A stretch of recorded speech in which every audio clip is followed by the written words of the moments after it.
எல்லோரும் எப்படி இருக்கிறீங்க? இந்த வீடியோவில் நாங்கள் பார்க்க போகிறது ஒரு முக்கியமான ஒரு வீடியோ. வெளிநாட்டில் உள்ளவங்க புட்டு சாப்பிடணும்னு ஆசையாக இருந்தால் இந்த வீடியோ பார்த்துட்டு புட்டு செய்யலாம். அவ்வளோ சூப்பரான ஒரு வீடியோ. நீங்கள் ஸ்கிப் பண்ணாமல் ஃபுல் வீடியோ பாருங்கள். உங்களுக்கு விருப்பமாக இருக்கும் சுத்தமாக வீட்டிலே மாவு அரைச்சி புட்டு செய்ய. இந்த மாதிரி செஞ்சு பார்த்தீங்கன்னா இலகுவாக சீக்கிரமாக புட்டு செஞ்சு கொள்ளலாம். நம்மள நிறைய பேருக்கு புட்டுக்கு மாவு பிசைறது ரொம்ப கஷ்டமாக இருக்கும். ஆனால் இந்த வீடியோ நீங்கள் பார்த்தீங்கன்னா சூப்பராக நீங்கள் செஞ்சுக்கிடுவீங்க. இங்கே பார்த்தீங்கன்னா நான் சிகப்பு பச்சரிசி ஊற வச்சு தான் இந்த புட்டு செஞ்சுருக்கேன். இந்த புட்டு அரைச்சிட்டு மாவு சலிக்கவும் இல்லை, ஆனால் சூப்பராக அந்த புட்டு வந்திருக்குது. அதனால் இந்த ரெசிபியை நான் உங்களோட ஷேர் பண்ணிக்கணும்னு நினைக்கிறேன். பேக்கெட்டில் உள்ள அரிசி மாவில் புட்டு செய்ய விருப்பம் இல்லாதவங்க இந்த மெத்தடை யூஸ் பண்ணி பாருங்கள், சூப்பராக வரும். அதாவது இன்ஸ்டன்ட் பேக்கெட்டில் உள்ள மாவை வச்சு புட்டு செய்ய விருப்பம் இல்லாதவங்க இந்த மாதிரி அரைச்சி செஞ்சு பாருங்கள், நல்லா வரும். நல்லா சாஃப்டாக வந்திருக்குது பாருங்கள். இந்த புட்டு அவ்வளோ சூப்பராக வந்திருக்குது. காஞ்சி போகாமல் நல்ல பதமாக வந்திருக்குது. நீங்களும் இதை மாதிரி செஞ்சு பார்க்கலாம். இங்கே பாருங்கள், புட்டு சூப்பராக வந்திருக்குது.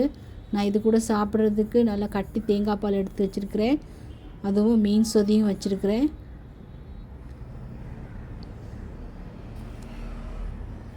புட்டு காஞ்சியில் நல்ல பதமாக வந்திருக்குது.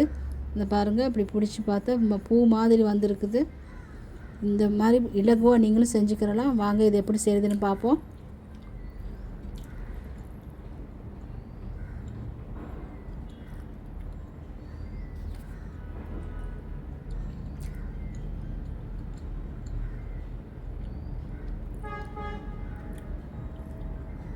இங்கே நான் பச்சரிசி எடுத்திருக்கேன். கொஞ்சம் அதிகமாகவே பச்சரிசி எடுத்துக்கிட்டேன்.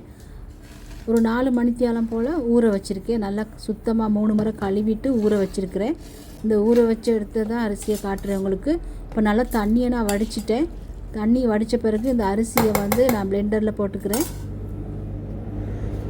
2 பங்குக்கு நான் அரைக்க போகிறேன். தண்ணி வடித்த பிறகு இந்த அரிசியை நான் இப்படி பிளெண்டரில் போட்டு அரைச்சி எடுத்துக்கிறேன். ஒரு 3 முறை விட்டு விட்டு நல்லா அரைச்சிக்கிட்டு நல்லா அரைப்பட்டுவோம். இப்போ நான் இந்த பாத்திரத்தில் போட்டுக்கிறேன். இது சலிக்க வேண்டிய அவசியம் இல்லை.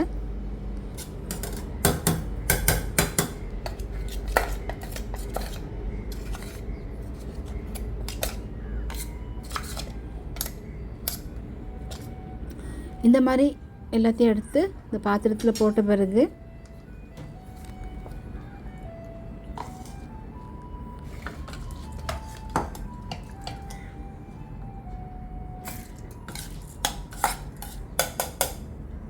இப்போ அடுத்த பங்கை நான் அரைச்சிக்கொள்கிறேன்.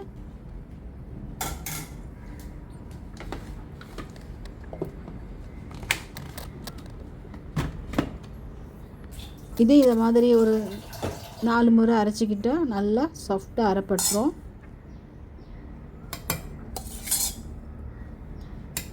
அரிசியெல்லாம் நல்லா பதமாக அரைப்பட்டுருச்சு. இப்போ நான் அடுத்தது இங்கே அரை தேங்காய் எடுத்துருக்கிறேன். இப்போ முதல் பால் எடுக்கிறதுக்கு ஒரு 1/2 கப் இளம் சுடு தண்ணி ஊற்றி பிளெண்டர் பண்ணிக்கிற போகிறேன். இப்போ இந்த முதல்ல அடிக்கிற தேங்காய் பால், அதாவது இந்த கட்டி பாலில் தான் நான் புட்டு சாப்பிட போகிறேன். இப்போ முதல்ல அரைச்ச தேங்காவை இந்த மாதிரி வடித்து எடுத்துக்கிடுவோம். இதுக்கு நான் அரை பாதி தேங்காயை விட கொஞ்சம் குறைவாக தான் தேங்காய் எடுத்தேன். இப்போ வெளிநாட்டில் உள்ளவங்களுக்கு ஃப்ரெஷ்ஷான தேங்காய் கிடைக்காது. அதனால் அவங்களுக்கு புட்டு சாப்பிட்றதுக்கும் ஆசை இருக்கும், ஆனால் செய்ய முடியாது. அந்த சந்தர்ப்பத்தில் நீங்கள் என்ன செய்யணும்னு சொன்னால், கடையில் இருக்கும் டெசிகேட்டட் கோகோனட், அதை நீங்கள் கொண்டு தேவையான அளவு சுடு தண்ணியில் கொஞ்சம் ஊற வைங்க. ஒரு 10 நிமிஷம் ஊற வச்சுட்டு அதுக்கு பிறகு பிளெண்டர் பண்ணிக்கிறங்க. அப்போ பிளெண்டர் பண்ண டெசிகேட்டட் கோகோனட் எடுத்து நீங்கள் புட்டு செஞ்சுக்கிறலாம். இப்போ நாங்கள் புட்டுக்கு மாவு பிசைய போகிறோம். கொஞ்சம் உப்பு போட்டுக்கொள்ளணும். மாவு நல்லா அரைப்பட்டுருச்சு, அதனால் சலிக்க தேவையில்லை, நான் சலிக்கவும் இல்லை. இப்போ அடுத்த ஸ்டெப் புட்டு செய்வோம். இப்போ இந்த தேங்காயில் கட்டி பால் மட்டும்தான் எடுத்துருக்குது, அதாவது முதல் பால் மட்டும்தான் எடுத்துருக்கு, நான் 2ஆம் பால் எடுக்கலை. இப்போ இந்த தேங்காயிலேருந்து அரைவாசி பகுதியை எடுத்து புட்டுக்கு பிசறுவோம்.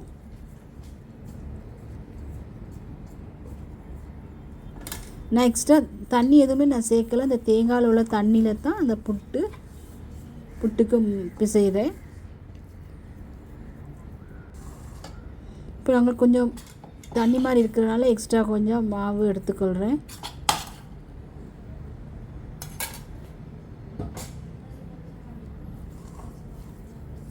இப்போ நாங்கள் வந்து கையால் தூக்கி தூக்கி பிசறணும், அப்போ தான் கட்டி இல்லாமல் வரும்.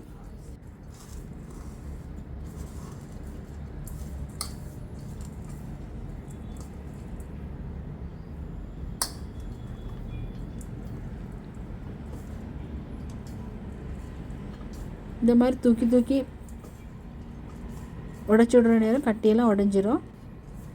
இப்போ அடுத்து நான் ஃப்ரெஷ்ஷான தேங்காய் பூ 2 பிடி சேர்த்துக்கொள்கிறேன், அதாவது தேங்காய் திருவுனது, அதையும் சேர்த்து இது கூட மிக்ஸ் பண்ணிக்கிறேன். ஃப்ரெஷ் தேங்காய் போட்டால் இன்னும் டேஸ்ட்டாக இருக்கும்.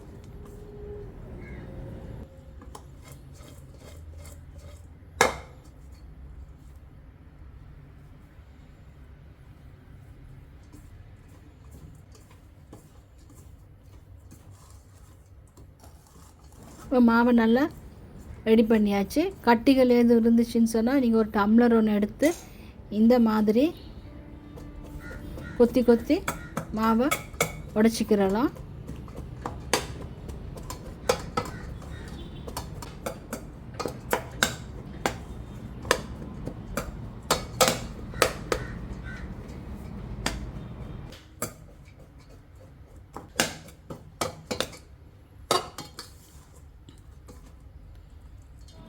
அதுக்கு பிறகு கையால் இந்த மாதிரி தூக்கி தூக்கி கொஞ்சம் மிக்ஸ் பண்ணிட்டுக்கிறணும்.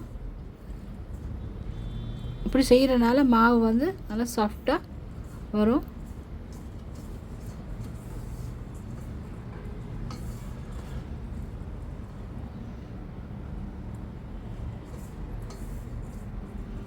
நல்லா மாவு நல்ல ஈரப்பதமாக இருக்குது.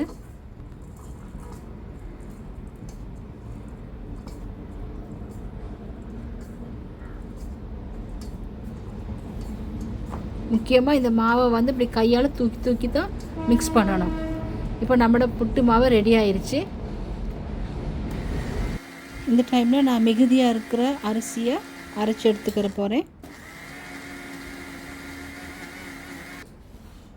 அதையும் அரைச்சி எடுத்தாச்சு.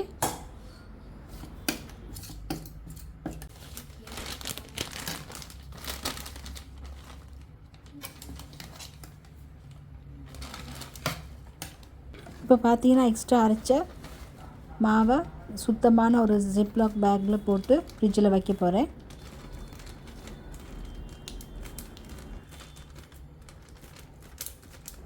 இந்த மாவில் நீங்கள் இடியாப்பம் செய்கிறேன்னு சொன்னால் சளிச்சிட்டு நல்லா கொதிக்கிற தண்ணியை கொஞ்சம் நேரம் வச்சுட்டு அதுக்கு பிறகு ஊற்றி மிக்ஸ் பண்ணால் தான் இடியாப்பம் நல்லா வரும், இல்லாட்டி இடியாப்பம் வராது, அதை நோட் பண்ணிக்கிறங்க. இப்போ புட்டு அவிப்போம். முதல்ல நான் புட்டுக்கு செய்கிறதுக்கு தண்ணியை கொதிக்க வச்சுட்டு எம்டி புட்டு குள்ளலையும் வச்சு ஆவி வர வச்சு எடுத்தேன். அதுக்கப்புறம் சில்லை போட்டுக்கணும். சில்லுக்கு பிறகு தேங்காய் பூ கட்டாயம் போட்டுக்கிறணும், அப்போ தான் உங்களோட புட்டு வந்து குயிக்காக ஒரு வெந்து ஆவி வரும். இப்போ மாவை போட்டுக்கொள்ளணும். இந்த புட்டை வந்து நடுவால் பிரிக்கணுமா இருந்தால் கொஞ்சம் தேங்காய் போட்டுக்கிட்டிங்கன்னா 2ஆக பிரிஞ்சு வரும். அது பிறகு இந்த கரண்டியால் ஒரு 3 மாவு போட்டால் 3 முறை போட்டால் அது ஃபில் ஆகிரும். தலை நிறைச்சி ஃபில் பண்ண தேவையில்லை, இந்த மாதிரி இருந்தால் போதும். அதுக்கப்புறம் இதுக்கு மேலே கொஞ்சம் தேங்காய் போடுவோம்.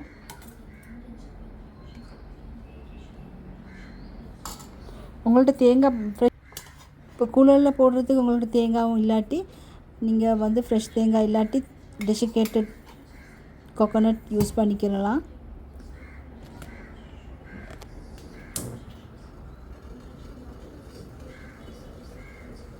கொஞ்சத்தில் பாருங்கள் ஆவி வந்துடும்.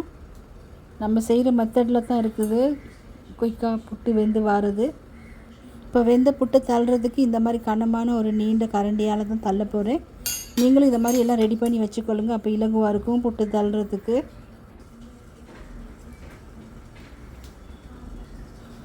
இங்கே சொன்ன எல்லா விடைகளும் நீங்கள் கவனத்துக்கு எடுத்து புட்டு செஞ்சிங்கன்னா சூப்பராக வரும் புட்டு.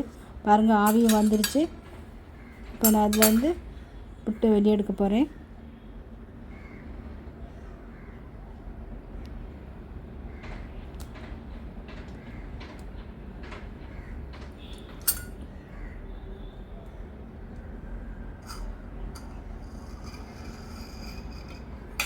பாருங்கள் அரைச்ச மாவில் செஞ்ச புட்டு சூப்பராக வந்திருக்குது. நீங்களும் இந்த மாதிரி ட்ரை பண்ணி பாருங்கள்.